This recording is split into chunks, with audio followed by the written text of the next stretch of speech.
Alright, I'm back again with this whole little nuclear bomb thing.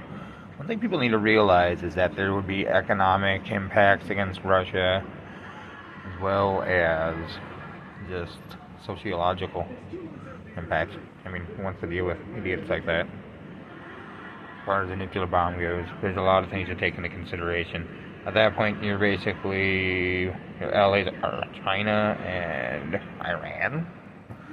I don't know. Your main ones. And what the hell are they gonna offer you? China is basically just planning on taking Russia over when they can, I'm pretty sure. So, it's just how the world works. A bunch of greedy fucking dumb fucks. They already have enough land, but they just need more. More and more and more.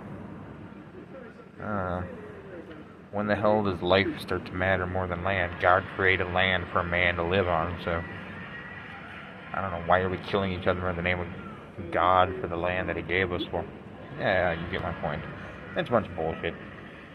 But beyond that, even if they decided to do something like nuke us, what you have to understand is a nuclear bomb would make our land uninhabitable for, depending on how big of an event, but at least 50 to 100 years, at least. Maybe longer, if it's like a really bad nuclear holocaust.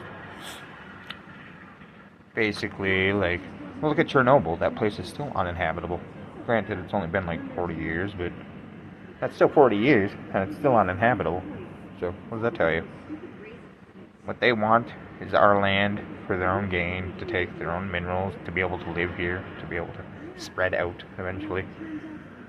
I don't know. That's basically what it comes down to. And I don't see how Russia could take the United States without nukes anyways, because I mean, by the time they get here, they'd already be blowing the fuck up with their tiny ass little navy and fucking.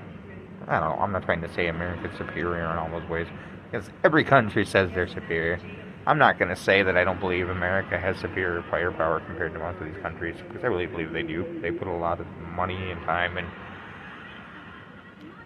a lot of collaborative effort into creating our defense system and our offense systems. So I believe in our country. I just don't think that people realize that, I don't know. Nuclear bomb, I think, honestly, it's not likely at this point. I'm pretty sure we learned after Hiroshima and Nagasaki that it's not something you use. It's a last resort. And even if Putin, like, people worry about him using them, it's like, you know, if he did, I'd be pretty fucking surprised. I really would. I mean, the guy is a logical man. As much as he does stupid things, he understands the repercussions of what he does, and he understands that it would ultimately destroy his own country and everything around him. And realistically, he can't do that to the future of his country on his own volition. That is something that more than one person in that country has to decide on, not just him. And not just his little panel of war pigs. Sorry, I was listening to Ozzy the other day. Just reminded me of it.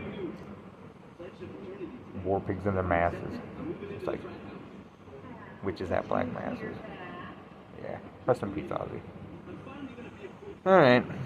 Anyways, I think we covered it. They wouldn't be able to live here. All the shit they want, they wouldn't be able to get to. It would be hard for them to get here and take us over, so ultimately they would get caught up in their own nuclear disaster, right up fucking trying to destroy us. I don't know. I think the only people who have a real chance of doing any real damage in our country at this point from within are probably, well, I don't even want to go there. I'm not going to go there. So, take it easy, everybody.